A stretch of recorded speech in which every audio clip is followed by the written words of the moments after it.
We're making katsu pork with special tonkatsu sauce. Tenderloin is the filet mignon of pork, but you have to have some butchering skills. You gotta remove the silver skin first. Now you can cut your steaks.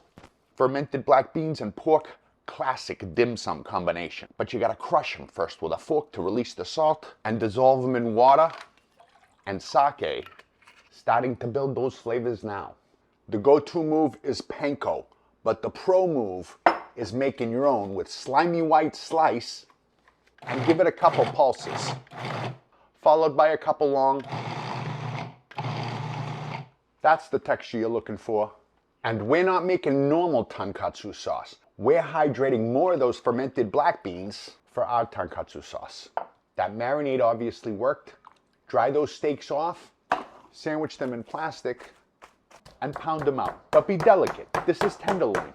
Of course you need flour, egg, and breadcrumb, but my strategy is to dust them with flour right on the plastic, so I only have 2 bins to clean. You've made cutlets, you know the move. Egg and breadcrumbs. But don't just mash them in like a cavone. Gently press them in.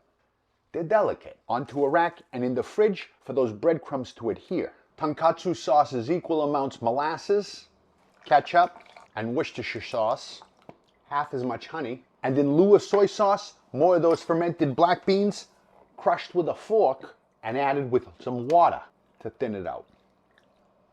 That's not regular, that's fermented black bean tonkatsu. If you pan sear it, you're gonna press those breadcrumbs. We're using a cast iron pan with canola oil to deep fry it.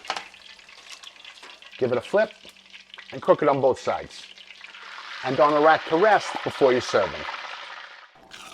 Oh, it's just so crispy and tender. It's got a spin. The black bean. The black bean definitely makes a difference. I want to dip everything in that.